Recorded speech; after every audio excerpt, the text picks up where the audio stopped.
अस्सलाम वालेकुम जी, उम्मीद करती हूँ आप सब लोग खैरियत से होंगे। गुज़श्ता कुछ दिनों से मैंने जैसे कि आपको बताया था कि जैसे ही 27वीं तरमीम आएगी तो 27वीं तरमीम जैसे ही कौमी असम्बली से पास होगी फिर सदर के पास जाएगी और जैसे ही सदर से दस्तखत किए जाएँगे, सदर से मंजूरी की जाएगी, तो वैसे ही कुछ जजेस की तरफ से अदालती निज़ाम से एक बड़ी अहम तब्दीली आने वाली है। और तब्दीली क्या आने वाली थी, वैसे तो मैं किसी खबर की कोई पेशन गोई नहीं कर सकती थी, लेकिन हमको पता है जो खबर आने वाली थी वो ये थी कि जितने भी जजेस हैं, जैसे कि इस 27वीं तरमीम में जस्टिस मंसूर अली शाह हो गए और जस्टिस अता मिनल्ला हो गए, ये इस 27वीं तरमीम के बड़े खिलाफ थे और कहा ये जाता था कि ये इस तरमीम के बहुत ही खिलाफ हैं और ये कह रहे थे कि ये 27वीं तरमीम एक बड़ी बेइज्जती है जजेस के लिए, क्योंकि जैसे कि आपको पता है कि 26वीं तरमीम जो थी, 26वीं तरमीम से ऑलरेडी इतनी ज़्यादा जजेस पे पाबंदियाँ लगाई गई थी, कानून इंसाफ को पामाल किया जा रहा था और कोई भी जज जो है वो अपनी तरफ से फैसले नहीं कर सकता था कि हम एक अवाम को इंसाफ फ़राहम करें या हम वाक़ई इस अदालत के तकद्दुस को उसको सेव कर सकें। तो ऐसा कुछ नहीं हो पा रहा था। लोग अलग से बुरा-भला कह रहे थे जजेस को, अदालतों को, और हालाँकि ये सब कुछ जो कुछ हो रहा था वो ऊपर से हो रहा था। जजों को भी कंट्रोल किया जा रहा था, अदालती निज़ाम को भी कंट्रोल किया जा रहा था। तो इस तरह से मुख्तलिफ़ कुछ बातें सुनने को आ रही थी। लेकिन आज जैसे ही कौमी असम्बली में 27वीं तरमीम मंज़ूर हुई, 27वीं तरमीम के हवाले से मैं अगर बात करूँ तो अभी अभी पार्लियामेंट में प्राइम मिनिस्टर शहबाज शरीफ साहब भी हैं, उनके बाकी वज़रा भी हैं। तो जैसे ये मंज़ूर हुई सदर की तरफ से भी और पार्लियामेंट कौमी असम्बली की तरफ से भी, अब सुबह सेनेट में पेश की जाएगी और 27वीं तरमीम में कुछ अहम तब्दीलियाँ और की गई हैं। और 27वीं तरमीम में क्या है, 27वीं तरमीम में सिर्फ़ और सिर्फ़ अदालती निज़ाम को कंट्रोल करने के लिए की जा रही है। और जैसे ही ये 27वीं तरमीम पास हुई है, 27वीं तरमीम के साथ ही जस्टिस मंसूर और जस्टिस अतर मिनिल्ला ने इस्तीफ़ा दिया और इस्तीफ़ा दे के उन्होंने अपने चैम्बर भी छोड़ दिए। और ये मेरे ख़्याल से हुकूमत के मुँह पे एक तमाचा है कि हम लोगों ने क्या किया, क्योंकि अब क्योंकि अगर मैं बात करूँ सीनियरिटी के लिहाज से तो ये दोनों सीनियर जज थे। ये दोनों सीनियर जज थे और सीनियरिटी के लिहाज से ये इनका ये कहना था कि हम आवाम को शायद इंसाफ़ ना फ़राहम कर सके, या हम जो फ़ैसले कर सकते थे या शायद वो फ़ैसले हम अभी ना कर सके, हमारे बस में ऐसी कोई बात नहीं है। तो बात तो बिल्कुल ठीक है।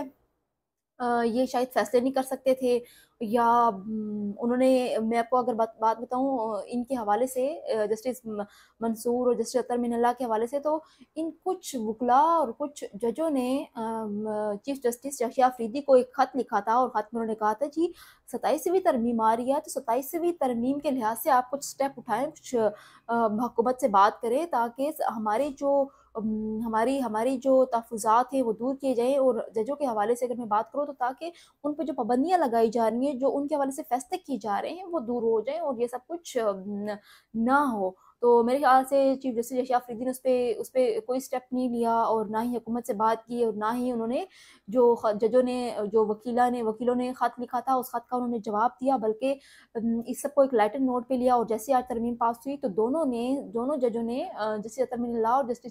जस्टिस मंसूर अली शाह ने इस्तीफ़ा दे दिया और इस्तीफ़े के साथ ही उन्होंने अपने चैम्बर खाली कर दिए। तो ये एक बड़ा तमाचा है। और जैसे ही उन्होंने इस्तीफ़ा दिया तो इस्तीफ़े के साथ तो उन्होंने ये बात भी की है कि हमने इस्तीफ़ा इसलिए दिया क्योंकि 27वीं तरमीम की वज़ह से हमने इस्तीफ़ा दिया और 27वीं तरमीम जैसे ही पास हुई तो ये एक बेइज़्ज़ती है। और ये एक बहुत बड़ी बेइज़्ज़ती है, इसलिए हम लोग अब, हमें नहीं लगता कि हम ये जो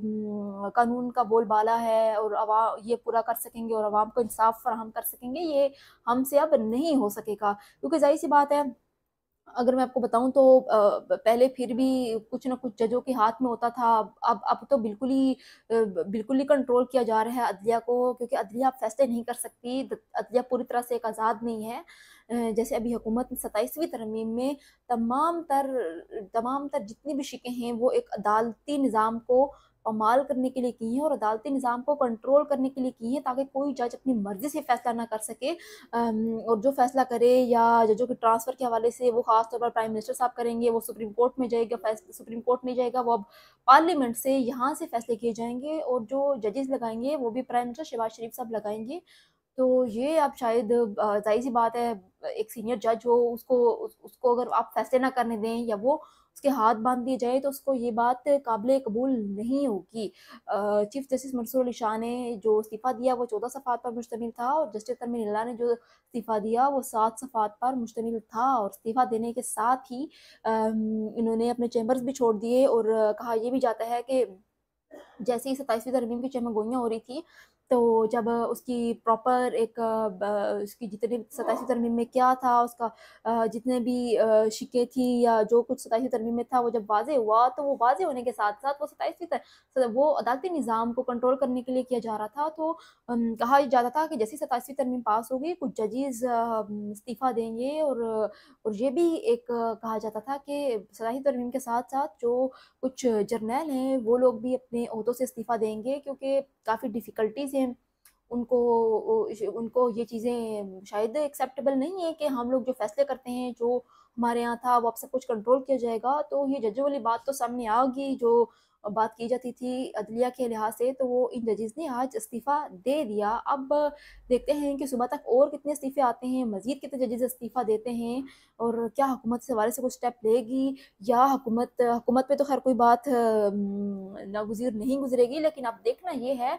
कि क्या चीफ़ जस्टिस यहिया आफ़रीदी साहब इस वाक़ये के बाद कोई स्टेप लेंगे या वो इन जजों के साथ खड़े रहेंगे या कोई बातचीत करने का अमल आगे बढ़ेगा या फिर हमें मज़ीद और इस्तीफ़े दिखने को मिलेंगे?